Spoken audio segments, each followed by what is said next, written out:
ਜੀ ਸ਼ੈਫ ਸਾਹਿਬ ਹੁਣ ਕੀ ਬਣਾਉਣ ਲੱਗੇ ਜੇ? ਅੱਛਾ ਜੀ, ਚਿਕਨ ਕੜਾਈ ਬਣਾਉਣ ਲੱਗੇ ਆ। ਉਹਦੇ ਵਿੱਚ ਤੁਸੀਂ ਵੇਖੋ ਕਿ ਸਭ ਤੋਂ ਪਹਿਲਾਂ ਅਸੀਂ ਆਇਲ ਤੇ ਪਾਣੀ ਪਾ ਦਿਆਂਗੇ। ਤਕਰੀਬਨ 1 ਕਿਲੋ ਚਿਕਨ ਕੜਾਈ ਦੀ ਤੁਹਾਨੂੰ ਰੈਸਪੀ ਦੇਣਾ ਵਾ। ਪਾਓ ਜੀ ਉਸਤਾਦ ਜੀ।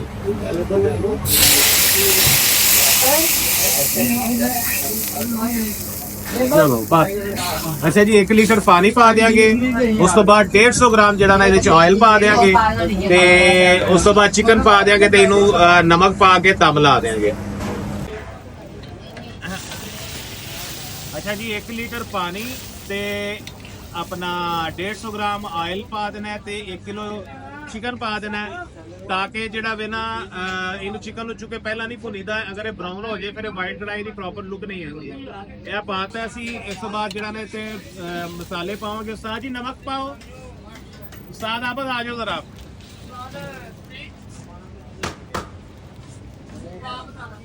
ਨਮਕ ਅੱਧਾ ਚਮਚ ਲਾ ਦਿਓ। ਅੱਧਾ ਚਮਚ ਨਮਕ ਲਾ ਦੇਾਂਗੇ। ਉਸ ਤੋਂ ਬਾਅਦ ਵਾਈਟ ਪੇਪਰ ਲਾ ਦਿਓ ਤੇ ਜ਼ੀਰਾ ਸੁੱਕਾ ਧਨੀਆ ਲਾ ਦਿਓ।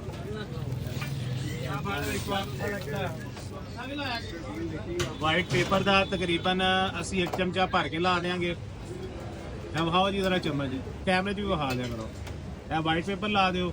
2 ਚਮਚੇ ਜ਼ੀਰਾ ਸੁੱਕਾ ਧਨੀਆ ਲਾ ਦਿਓ। ਇਹ 2 ਚਮਚੇ ਅਸੀਂ ਜ਼ੀਰਾ ਸੁੱਕਾ ਧਨੀਆ ਲਾ ਦਿਆਂਗੇ। ਉਸ ਤੋਂ ਬਾਅਦ ਥੋੜਾ ਚੁੱਲ੍ਹਾ ਤੇਜ਼ ਕਰਕੇ ਇਹਨੂੰ ਜਿਹੜਾ ਨਾ ਢੱਕਣ ਰੱਖ ਕੇ ਦਮ ਲਾ ਦਿਆਂਗੇ 10 ਕੁ ਮਿੰਟਾਂ ਦਾ। ਪੇਸਟ ਅਸੀਂ ਪਾ ਦਿਆਂਗੇ 25 ਗ੍ਰਾਮ ਅਦਰਕ ਤੇ 25 ਗ੍ਰਾਮ ਲਸਣ। ਇਹਨੂੰ ਗ੍ਰਾਈਂਡ ਕਰਕੇ ਤੇ ਇਹ ਪਾ ਦਿਆਂਗੇ ਵਿੱਚ।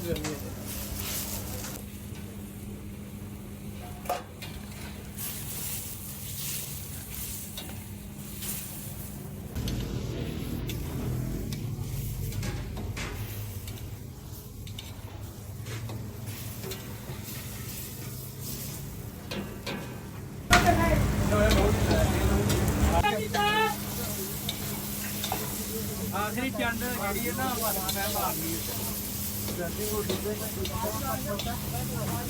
ਅੱਛਾ ਜੀ, ਕੜਾਈ ਨੂੰ 10 ਮਿੰਟ ਦਮ ਲਾ ਕੇ ਉਸ ਤੋਂ ਬਾਅਦ ਇਹਦਾ ਅਸੀਂ ਢੱਕਣ ਚੁੱਕ ਲੈਣਾ। ਉਸ ਤੋਂ ਬਾਅਦ ਇਹਨੂੰ ਜਿਹੜਾ ਨਾ ਅੱਛੀ ਤਰ੍ਹਾਂ ਭੁੰਨ ਲੈਣਾ।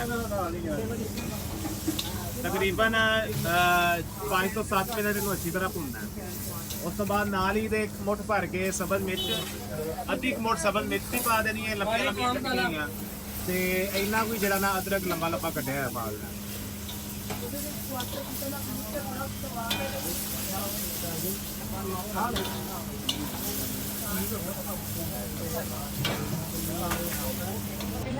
ਅੱਛਾ ਜੀ, ਕੜਾਈ ਦੀ ਅੱਛੀ ਤਰ੍ਹਾਂ ਬਣਾਈ। ਅੱਧਾ ਕਿਲੋ ਹੈ। ਹਾਂਜੀ, ਅੱਧਾ ਕਿਲੋ ਇਹਦੇ ਵਿੱਚ ਪਾ ਦਿਆਂਗੇ। ਦਹੀਂ ਪਾਓ ਜੀ ਤੇ ਦਹੀਂ ਪਾ ਕੇ ਦਹੀਂ ਨੂੰ ਵੀ ਕੋਈ 4-5 ਮਿੰਟ ਭੁੰਨਾਂਗੇ ਅੱਛੀ ਤਰ੍ਹਾਂ।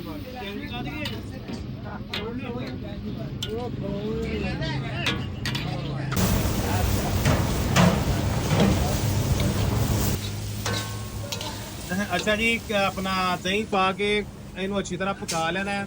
ਤਕਰੀਬਨ 5 ਤੋਂ 7 ਮਿੰਟ ਪਕਾ ਕੇ ਜੋ ਹੀ ਦਹੀਂ ਖੁਸ਼ਕ ਹੋਣ ਲੱਗ ਪਵੇ ਇਹਦੀ ਭੁਨਾਈ ਸ਼ੁਰੂ ਹੋ ਜਾਏਗੀ।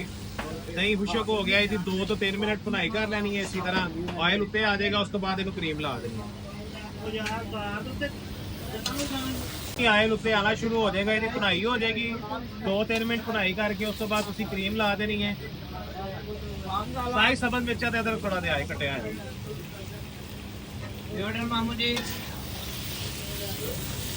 ਕਰੀਮ ਨੂੰ ਤੁਸੀਂ ਅੱਛੀ ਤਰ੍ਹਾਂ ਜਿਹੜਾ ਨਾ ਉਹ ਭੁੰਨ ਲੈਣਾ। ਤਕਰੀਬਨ 1 ਮਿੰਟ ਇਹਨੂੰ ਅੱਛੀ ਤਰ੍ਹਾਂ ਭੁੰਨ ਲੈਣਾ। ਫਿਰ ਜਦੋਂ ਆਇਲ ਉੱਤੇ ਆਉਣ ਲੱਗੇਗਾ ਸਮਝ ਲਓ ਤੁਹਾਡੀ ਕੜਾਈ ਤਿਆਰ ਹੈ।